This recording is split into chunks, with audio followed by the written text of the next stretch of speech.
Hello guys, welcome to my another video. So let's continue our topic of discussion from the anesthesia pharmacology section. So our next topic is propofol. So what is actually propofol? Propofol is generally substituted isopropyl phenol which is administered intravenously as 1% aqueous solution.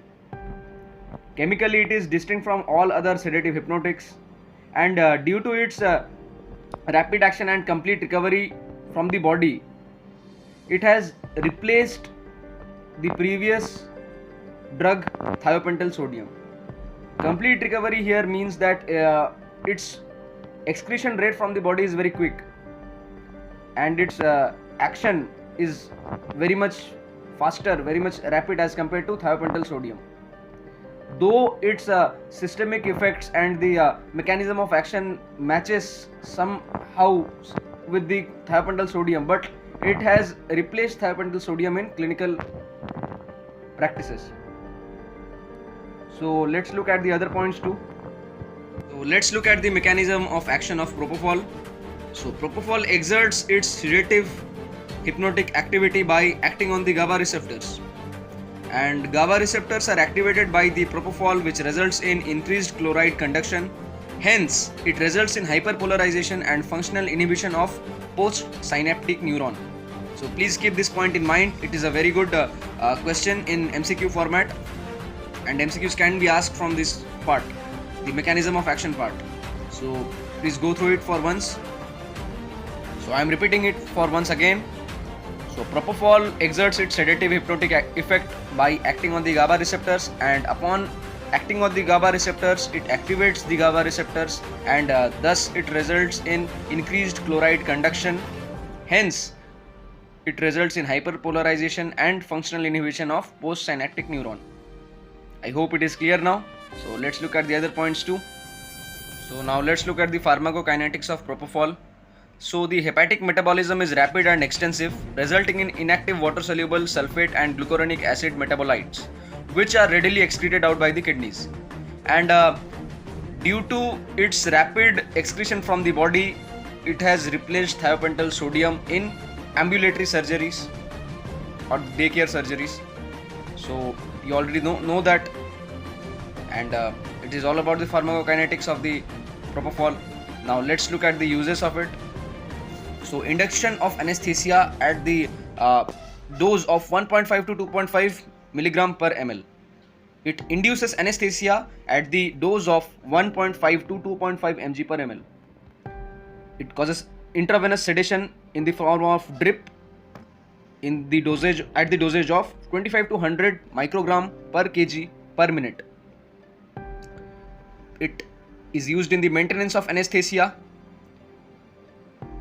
when given intravenously in drip format at the dosage of 100 to 300 microgram per kg per minute.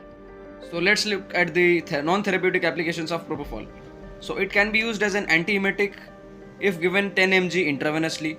It can be used as antipruritic. It shows its antipruritic effects if given in 10 mg intravenously. So here antipruritic means anti-itching effects, and antiemetic means the classes of drugs which prevents nausea and vomiting. You already know that.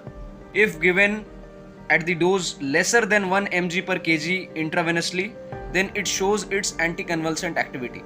It shows its antipruritic activity if given at the dose of 10 mg intravenously. It shows its antiemetic activity if given at the dose of 10 mg intravenously.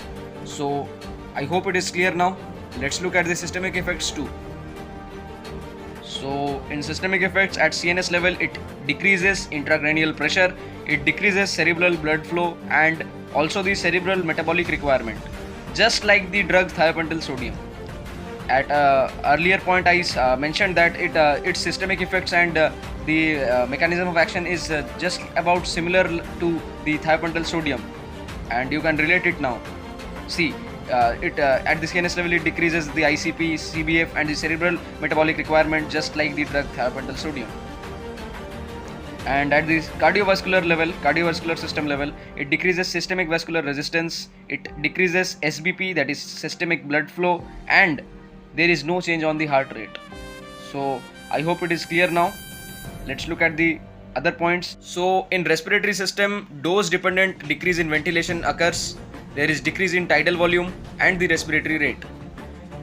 In hepatic and renal function, what occurs? So Propofol do not adversely affect hepatic or renal function. This is the most important point and MCQs can be asked from here. So please keep it in mind that Propofol do not adversely affect hepatic or renal function. Okay, so in ocular or eye muscles it decreases IOP, that is intraocular pressure. So I am repeating it for once that in hepatic and renal function there is no adverse effect of Propofol, and in ocular or eye muscles it decreases the intraocular pressure, that is IOP. So please have a note of it. And here I have mentioned few differences between Propofol and thiopentyl sodium. Please listen carefully that Propofol do have rapid onset of action, but its excretion from body is very quick. On the other hand, thiopentyl sodium also have rapid onset of action, but its half-life is prolonged. That is, its excretion from the body is not so quick because it is stored in the skeletal muscles in body. That's why Propofol has replaced thiopentyl sodium in day care or ambulatory surgeries. I hope it is clear now. So let's look at the side effects too. So now let's look at the side effects of Propofol. So at first it causes allergic reactions due to the added preservatives which are added to Propofol, that is an egg protein. What happens actually that a preservative is added to Propofol, which is an egg protein, and due to that egg protein it causes allergic reactions. The other side effect is proconvulsant activity.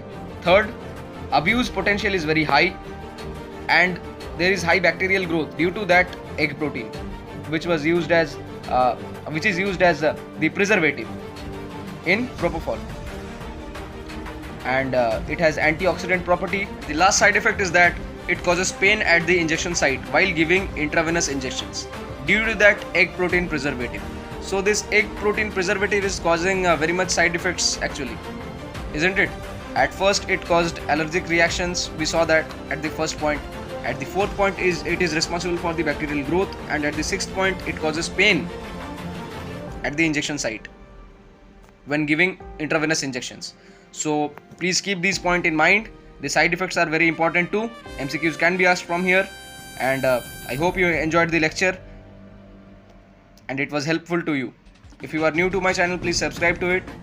Please share this video as much as possible. Keep learning, keep watching. Thank you.